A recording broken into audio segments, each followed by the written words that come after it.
Ce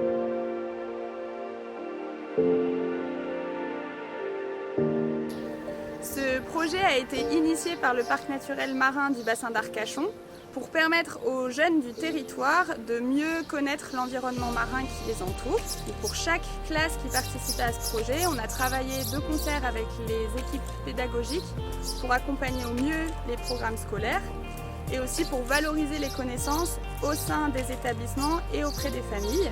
On propose à tous les élèves de la 6e jusqu'à la seconde de découvrir ou de porter un nouveau regard sur des lieux qu'ils connaissent, qui peuvent être autour de leur établissement scolaire, ou alors des nouveaux lieux qui sont tout autour du bassin d'Arcachon. Pour ces élèves-là, c'est l'occasion de se familiariser avec la biodiversité, avec des écosystèmes diversifiés qui sont typiques du bassin et aussi de découvrir le patrimoine maritime et des métiers liés à la mer. L'objectif principal de ce projet, c'est de vivre des expériences de terrain pour mieux connaître le bassin d'Arcachon et pouvoir agir dans le sens de sa préservation. Patrimoine, qu'est-ce que ça veut dire, patrimoine? C'est ce que les pères nous ont laissé. Alors les pères, c'est nos arrière-grands-pères, nos ancêtres, qui nous ont laissé un certain nombre de choses. D'accord? Des objets qu'on trouve dans les musées souvent. Celui-ci, on a mis 4 ans pour le construire. Il y a une cabine. Alors ça, c'est les bateaux qui existaient pour aller à la pêche à la sardine avant les bacs sardiniers. On appelle ça des pinassotes. Ils partaient à 6, à voile et à rame.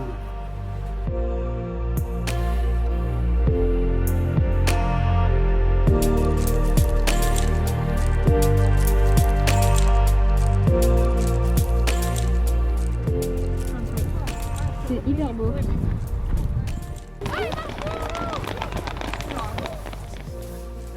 Ça c'est pour vous dire que souvent les oiseaux ils vont migrer plutôt entre le nord et le sud, mais ceux qui sont en Amérique, il y a rarement des oiseaux qui vont migrer d'est en ouest et traverser les océans comme ça.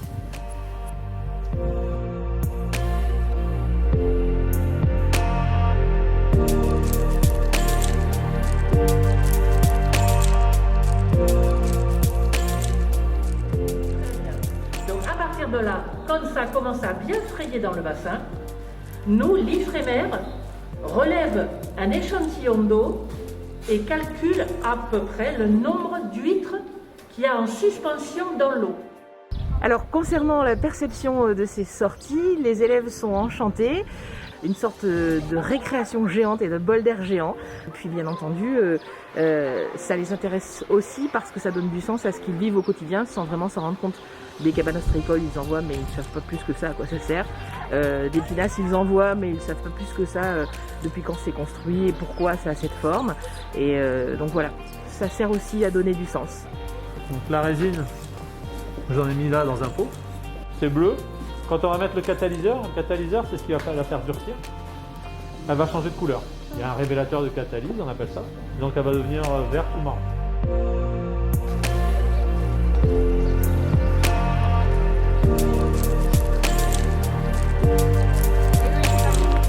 Vous vous rappelez comment ça se présentait? Il y avait deux branches. Il y avait deux branches comme ça, un truc rond avec un carré dedans. Vous vous rappelez la clé? Vous mettez un coup d'épuisette et regardez bien dans l'épuisette parce que la plupart du temps, vous attendez à des choses très, très grandes. Il faut s'attendre à des choses toutes petites et vous allez voir qu'à chaque coup d'épuisette, il y a des choses. C'est une punaise de mer. C'est moi qui l'ai trouvé. Doucement, tu vas la noter. Le poisson. Ils sont partis, les poissons. Mais il faut enlever tout ce qu'il y a à l'intérieur. Il y en a deux. Attends, je viens d'arriver moi. Effectivement, ce sont ces crevettes, les crevettes des marais. Qu'est-ce qu'elles ont de particulier? Elles ont des grandes antennes. Elles ont des grandes antennes, elles sont transparentes, effectivement. Ouais, mais si on les chauffe, et du coup, vous voyez qu'on voit très bien leur système digestif et leur centre nerveux. On voit tout comme elles sont transparentes, on voit tout ce qu'elles ont à l'intérieur.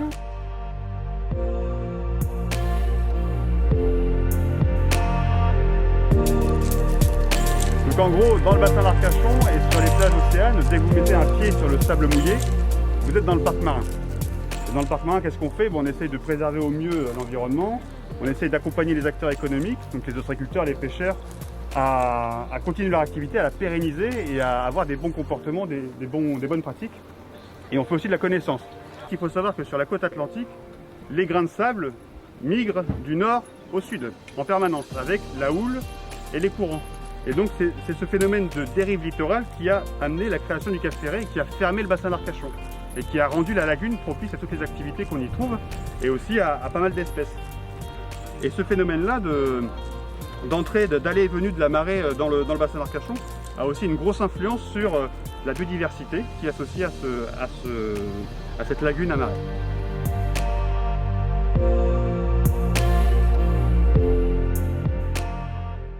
On découvre grâce à ce projet notre écosystème local, le bassin, sa richesse et également ses fragilités. Donc on se met face au vent moteur, on monte la voile et une fois qu'on aura monté la voile, on déroulera le grand phoque, le génois qui est à l'avant. Ce qui sert à monter les voiles, c'est des drisses.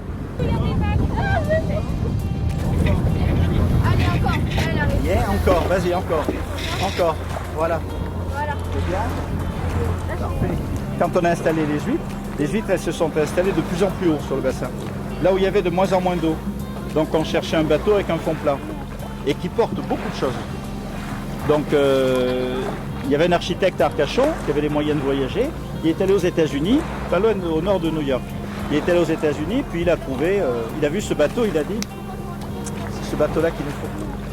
Donc il a ramené les plans et ils en ont fabriqué à partir des années 1880-90. Je ne rapproche pas trop des poteaux, c'est pas des poteaux, hein, c'est des piquets si vous voulez, des pignottes. Allez, tire là-bas un peu, on va longer.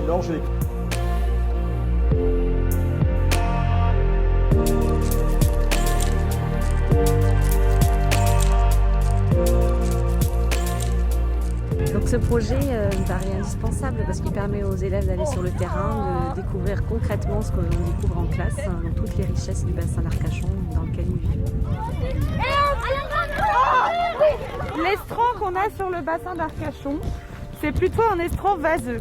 Et à la hume ici, on vient ici parce que vous voyez qu'il y a quand même beaucoup de sable. Et donc la vase, elle se mélange avec le sable, ce qui fait qu'on peut avancer sans trop s'enfoncer. Typiquement des présalés, donc cette plante, elle pousse au ras du sol pour pas avoir trop d'accroche au vent. Vous prenez une petite feuille et vous allez me dire ce que vous en pensez. Qui veut goûter? Madame, on peut tout manger? Ouais. Et on l'avale? Regarde. Bah oui. On va essayer de trouver des indices. On va aller observer et chercher dans ces monticules-là de vase ou de sable ce qu'il peut y avoir qui se cache dedans, d'accord? Regarde. Je veux pas. Tu peux regarder si c'est un mal ou une femelle. Alors c'est lui qui l'a fait. Comment on le prend pour pas se faire pincer? J'ai essayé. Après, donc on a deux vers annélides, le néréis et l'arénicole. Comme l'autre là, blanc, vous les voyez? Et il y en a aussi des rouges. Et ceux qui sont rouges, ce sont ces branchies. Ça sert à respirer? Ça lui sert à respirer.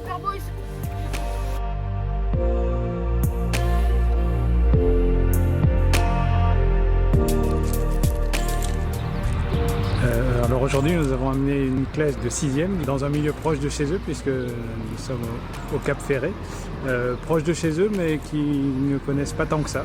Et nous avons pu observer les différents dépôts sur les laisses de mer, qu'elles soient donc sur le bassin ou sur les plages océanes.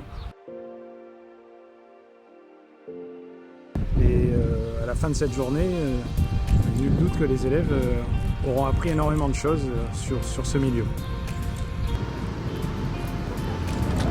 Et on va faire une petite enquête pour savoir ce qu'on trouve dans la laisse de mer. La première étape, c'est d'observer la plage et de trouver l'endroit le plus riche en éléments. La deuxième étape, c'est de placer le quadra et de plus le bouger jusqu'à la fin de votre enquête.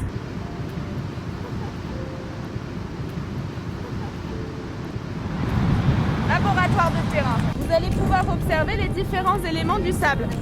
Le but, c'est qu'après, dans votre enquête, là, vous allez pouvoir dire, ok, il y a plein d'éléments du sable qui sont plutôt lisses, plutôt granuleux, et hop, vous changez de tatatoïde. Essaye de faire un petit point par rapport à tout ce que vous avez trouvé. On a une mine, on a des trésors, plein de trésors. Aujourd'hui, nous sommes venus avec une classe de seconde découvrir la biodiversité de l'estran au niveau du Cap Ferret. Donc nous avons embarqué 25 élèves ce matin pour traverser le bassin, faire une lecture de paysage et prendre des repères sur le bassin d'Arcachon. Donc utiliser une boussole et ensuite là nous avons creusé dans la vase pour découvrir ce qu'elle pouvait contenir en termes d'êtres vivants, donc en termes de mollusques, de vers. Donc pas mal d'élèves n'avaient pas traversé le bassin, ne connaissaient pas ce côté du bassin et n'avaient jamais fait de pêche à pied. Donc pour eux c'est une découverte et dont ils se souviendront, c'est sûr. Dans le petit livret jaune là, vous allez pouvoir vous intéresser aux coquillages justement. Celui que tu as dans les mains là, c'est plus pour les herbes marines et les algues. L'oursin des sables, on l'appelle oursin des sables parce qu'en fait il vit un peu enfoui sous le sable, donc on le voit très rarement dans l'eau. Et c'est très rare de trouver le test en un seul morceau parce que c'est très très fragile.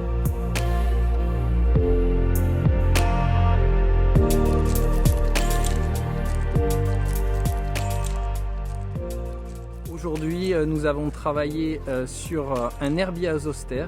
Donc on est au niveau de la plage de Pereire et puis on a pu voir une biodiversité assez conséquente dans un endroit, une plage qui est somme toute impactée par l'homme, mais où on retrouve des éléments bien conservés, des éléments naturels. Vous voyez qu'il n'y a pas besoin d'avoir beaucoup d'eau pour avoir une diversité finalement assez riche. Il n'y a même pas quoi, 2 litres, même pas 2 litres d'eau là. Qu'est-ce que vous voyez dans cette mini flaque? Du sable. Des tétards. Au bout de l'ombre de mon doigt. On peut appeler les autres, madame. C'est trop drôle parce que Et alors vous avez vu que finalement l'araignée de mer c'est un écosystème à elle toute seule. Hein. Elle a les ailes qui lui poussent sur la carapace, etc. Et en fait ça lui permet aussi de se camoufler. Vous avez vu, on l'a pas vu, ça fait. Et elle, avec toutes ses pattes et tout, elle a tout un écosystème à elle toute seule. Elle a même des petits